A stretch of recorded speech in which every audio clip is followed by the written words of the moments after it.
Bon, salut, comment ça va? Bienvenue dans cette vidéo. Bon, là, les images que je te filme, c'est la suite d'une vidéo que tu verras la semaine prochaine. Mais c'est pas grave, je t'expliquerai qu'est-ce que je suis en train de faire, pour savoir des modes de culture. Mais la technique des modes de culture, je te l'explique la semaine prochaine. Donc, c'est juste que là, je suis dans la continuité. C'est pas très logique, tu vois, mais au cinéma, tu sais, ils filment la fin d'un film en commençant par le début. Donc voilà, je me suis inspiré de la même chose. Ouais, ça marrant. Bref, tu savais peut-être pas d'ailleurs. Je suis en train de faire des semis, choux, laitue. Bah c'est tout. Et voilà. Ah aussi, non mais pas là-dedans. Donc là-dedans c'est que choux et laitue. Voilà. Comme ça tu le sais. Si tu te demandes, ah mais quel semis tu fais? Choux et laitue. Voilà. J'espère que tu vas bien. Aujourd'hui je voulais te parler de quoi? Est-il possible d'avoir une vie autonome, c'est-à-dire de vivre en étant le plus autonome possible? Alors oui, je sais. En ce moment, on joue beaucoup sur les mots. Ouais, mais c'est pas possible, totalement autonome. Mais si, ça l'est. Mais non, ça l'est pas. Tu dis n'importe quoi. On n'est jamais vraiment autonome. Oui, on est d'accord. C'est une façon de dire les choses, une façon de dire quelque chose dont c'est un mot mémotechnique qui permet à tout le monde de comprendre de quoi on parle. Ça ne veut pas dire forcément que tu es tout seul dans ta grotte, comme voilà, un espèce d'ermite. Et puis que tu refuses de voir toute personne, enfin tu te dis je ne vois plus personne, je mangerai que ce que je produis, et puis si je ne produis rien, eh ben je boufferai mon caca. On est bien d'accord, c'est pas ça qu'on parle. Non. Je dis ça, voilà, parce que il y a pas mal de petits, de petites interrogations, de choses comme ça autour de ces questions-là. Alors c'est vrai que très souvent, voilà, mais c'est pas possible. Pourquoi on dit machin autonomie? On essaie de s'approcher le plus possible. De s'émanciper, en fait, c'est l'état d'esprit, si tu préfères. Avant toute chose, c'est l'état d'esprit. Après, on est autonome dans ce qu'on a envie d'être autonome. Et surtout, on est autonome dans ce qu'on a besoin d'être autonome. Tu vois ce que je veux dire? C'est une envie et un besoin. C'est deux choses qui vont ensemble. Donc, il y a des choses auxquelles on sera peut-être jamais autonome, mais tant mieux, parce qu'il y a d'autres personnes qui, elles, le sont, avec lesquelles on peut faire des échanges. L'idée étant là, tu comprends, à la base. L'idée n'est pas forcément de vivre en totale autarcie, même si c'est possible, hein, attention, mais c'est pas le but de cette vidéo. Donc je vais pas débattre aujourd'hui de cette question-là. J'en débattrai parce que je trouve que c'est hyper intéressant de parler d'autarcie et d'autonomie, qui sont deux fondements très différents et tout aussi réalistes l'un comme l'autre, mais c'est juste comme à chaque fois, il faut mettre les bonnes conditions au bon truc, quoi. Aujourd'hui, je voulais tout simplement t'expliquer un élément d'une question qui revient souvent. D'ailleurs, j'interviens pas beaucoup sur des groupes Discord, sache-le, en live, et je fais pas mal de live avec pas mal d'intervenants différents en ce moment, donc il y a des questions qui sont posées, souvent j'y réponds en live, et puis des fois je me dis tiens, c'est pas bête d'en faire une vidéo et de traiter ce sujet un peu plus en profondeur. Ce que je vais tenter de faire aujourd'hui, longue intro, navré, mais voilà, c'était un peu pour expliquer tout ça. Là, c'est peut-on vivre en autonomie quand on travaille? Alors, quand on travaille à côté, qu'on travaille 35 heures pour certains, comme c'est le cas pour la France, 38 heures pour la Belgique, je crois que le Luxembourg aussi, et la Suisse, il me semble, de mémoire, je sais plus, il me semble, c'est à peu près ça. Bon, il n'y a qu'en France qu'on fait 35 en gros. Ou quand on est aussi indépendant, et là on est bien plus au-delà des 35 heures, hein, on est bien d'accord. Pour tous ceux qui sont comme moi indépendants, les 35 heures, c'est un vague souvenir d'un temps révolu. Alors, peut-on vivre en autonomie? Et je te dirais, ça va t'intéresser si tu es entrepreneur en plus, que je vais te dire là. Difficilement, en fait. Difficilement. En fait, le problème, il va résider dans une chose très simple. Et je pense que tu t'en rends compte très facilement. C'est quand tu as quelque chose qui te passionne, tu as beaucoup de mal à quitter cette chose-là pour aller vers ce que je dirais, pas forcément une corvée, mais quelque chose, une obligation. Voilà. En l'occurrence, voilà, si tu es en train de regarder un film sympa, intéressant, te dire qu'il y a la vaisselle à faire, tu le sais. Mais c'est pas le truc que tu as envie de te lever d'un coup pour aller le faire. Parce que ça te gonfle, logiquement, par ceux qui apprécient faire la vaisselle, on va pas débattre de ça. Mais donc tu vas te dire, ouais, à la fin du film, je le fais. Bon, allez, au générique, je le fais. Bon, allez, j'attends la pub. Ouais, quand tu regardes la télé, hein. J'attends la pub. Moi, je l'ai pas, m'en fous. Il n'y a pas de pub. Mais, ou je sais pas, tu vois, bon, allez, demain matin. Trop tard maintenant, trop tard. C'est ce que je veux dire. Et tu repousses le truc, mais tu sais qu'inévitablement, il va falloir que tu le fasses. Et si tu veux, c'est le même problème. C'est le même principe. C'est-à-dire que quand tu commences à travailler en autonomie, eh bien, tu te rends compte, bah, car là, voilà, tu vois, j'ai ma chienne qui est avec moi, là, j'ai le beau-fils qui est derrière la caméra, voilà, il y a un peu de monde, tu vois, aujourd'hui. Et puis, souvent, il y a comme ça, tu vois, voilà. Et comment te dire, toi, cet après-midi, là, il est 16h et quelques, tu vois, pour donner un horaire. Voilà, et je suis en train de faire ça, alors que tout le monde est au boulot, en train de bosser, tu vois. Tout le monde est au boulot, voire même dans la bagnole, dans les bouchons, et vont revenir. Et tu vois, le problème, en fait, il va être là. C'est pas que c'est impossible, c'est que tu vas quitter un environnement que tu apprécies, que tu es en train de construire, que tu es en train de mettre en place, pour aller vers quelque chose qui, disons-le franchement, évitons les langues de bois, est chiant, on est d'accord. C'est chiant. C'est-à-dire que se lever le matin, prendre son petit déjeuner, se dire qu'il faut que tu prennes le RER ou le métro, dans lequel c'est blindé de monde. Alors bon, en plus maintenant, il y a le masque qu'on doit mettre, en plus de tout. Comment dirais-je, et pour arriver au bureau, machin, les collègues, ok, ouais, la machine à café, ouais, les potins, ouais. Bon, après moi, j'aime pas ce truc-là, mais bon, pourquoi pas. Toute ta journée, tu penses à ce que tu aurais fait. Bah, si tu avais été dans ta... Et là, tu es en train de te dire, en train de rentrer des données informatiques dans ton ordinateur, si on imagine que tu es dans un boulot tertiaire, tu vois, ou autre chose, tu vois, en train de... Je sais pas, si tu es tourneur-fraiseur, tu vas faire des pièces automobiles, j'en sais rien. Et toute ta journée, tu penses qu'à une seule chose, c'est... Qu'est-ce qu'elle fait? Elle est dans la serre? Bah, oui, mais ça, c'est pas grave. Il y a que des légumes, pauvre. Hein. Je sais pas si tu vas apprécier le... Et toute la journée, tu penses qu'à une seule chose, c'est... ce que tu aurais pu faire si tu bossais chez toi. En disant, ah ouais, hier soir j'ai arrêté ça, mais j'ai encore ça à faire, j'ai ça à faire. Ah, je le ferai que ce week-end, tu vois. Et chaque fois que ton week-end arrive, bah, t'es un peu plus fatigué, t'es un peu plus crevé, parce que la semaine est passée, bien entendu, puis parce qu'il y a les gosses, parce qu'il y a les courses à faire, parce qu'il y a le ménage, parce qu'il y a les lessives, parce que tu connais. On a tous la même vie, si tu veux. Et ton projet avance pas, en fait. C'est ça le truc.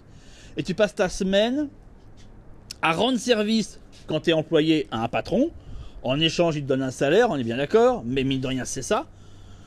En te disant, merde, pendant que je suis en train de faire ça, j'aurais pu avancer sur mon projet, j'aurais pu avancer sur mon autonomie. Et donc, du coup, avancer sur mon émancipation. Ça veut dire avancer sur le fait que je n'ai plus besoin d'aller travailler parce que j'ai mis en place un système qui fait que mon projet dépend directement du lieu où je suis. Donc si tu veux travailler à l'extérieur, quel qu'il soit, qu'on soit salarié ou pas, est faisable. C'est juste que, bah, comme dit un vieux dicton, excuse-moi, on peut pas être au four et au moulin.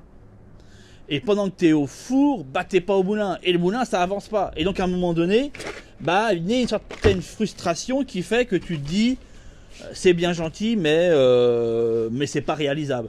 Alors soit, bah, il y a des trucs que tu laisses tomber, beaucoup font ça, soit tu laisses purement et simplement tout tomber, en te disant, c'est bon, je suis en train de me mettre en péril, souvent d'ailleurs, le couple il va pas très bien, parce que, voilà, ça commence à créer des frictions, parce qu'il n'y a plus de week-end, parce qu'il n'y a plus de vacances, tous les congés passent à ça, et si tu passes tes congés à autre chose, bah, t'es même pas présent en train de profiter d'un loisir, tu es en train de penser à ce que tu aurais fait si tu n'étais pas en train de faire ça. Enfin, tu vois ce que je veux dire?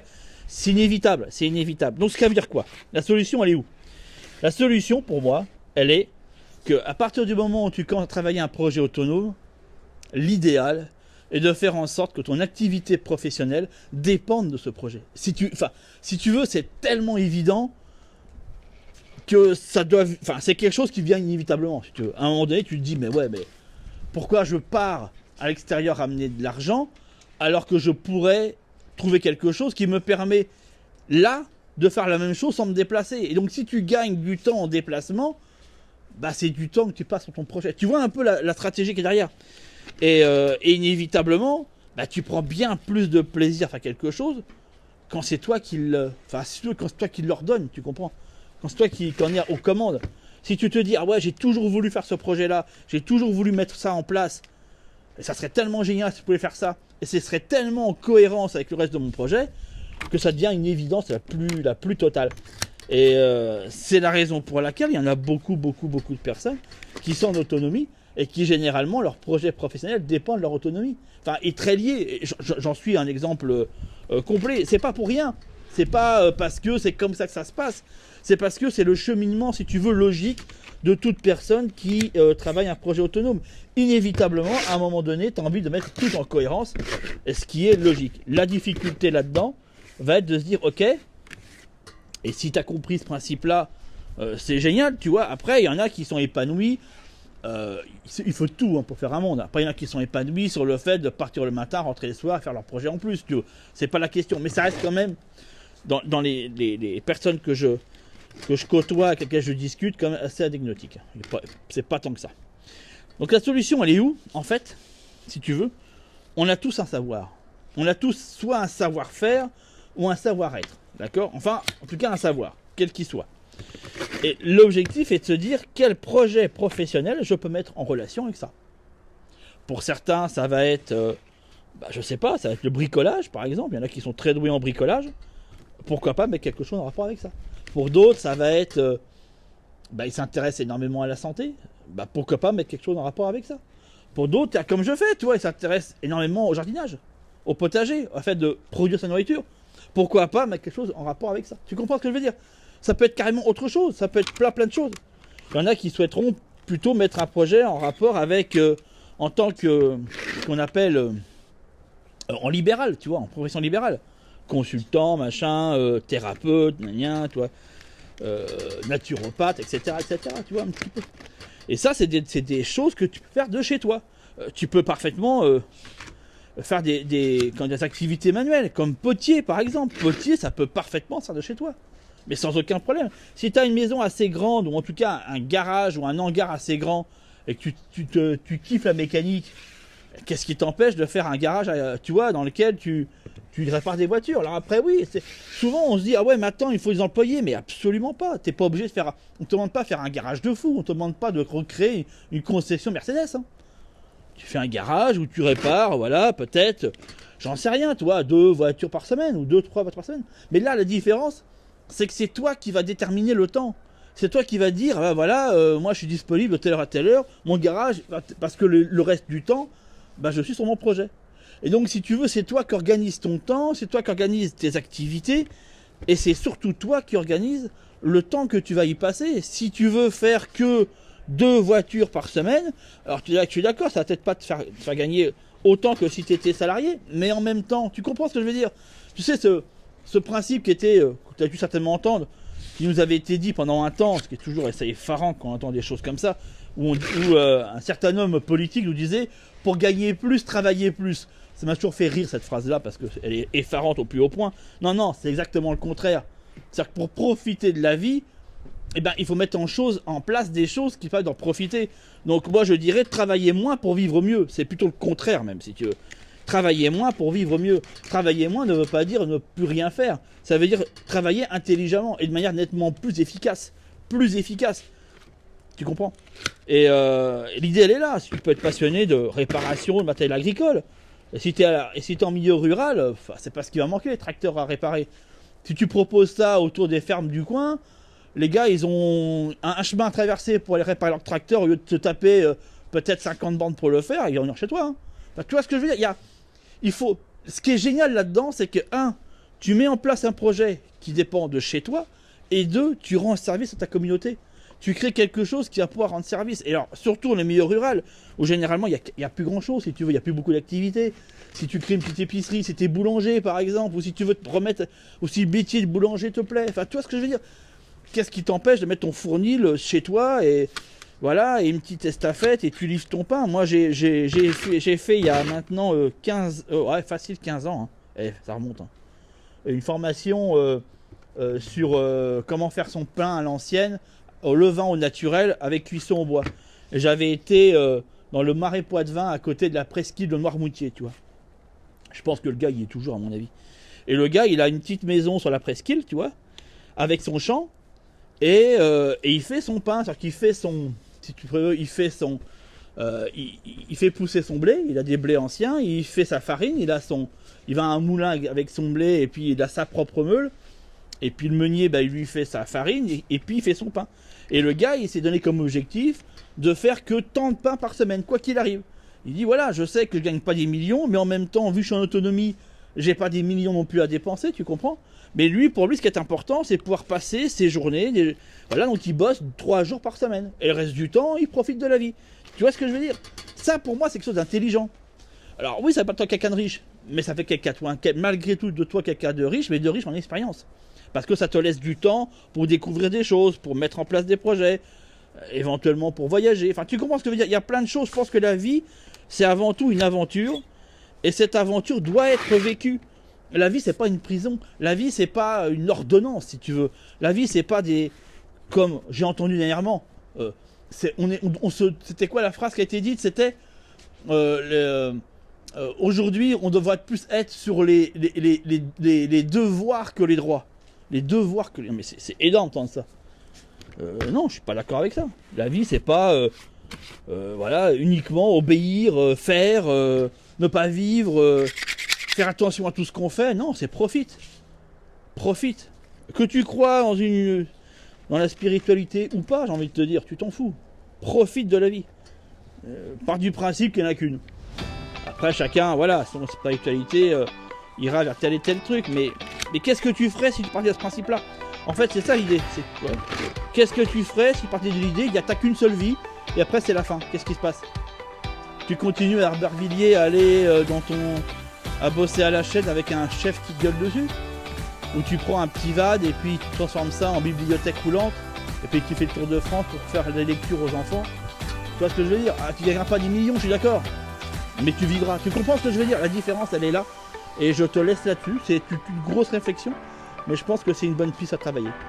Si tu fais partie de ma liste privée, dans la description juste en dessous, tu as un lien, tu cliques dessus. Et ça va t'expliquer un petit peu tout ce que je te propose. Je te donne rendez-vous dans une prochaine vidéo. Ciao, ciao.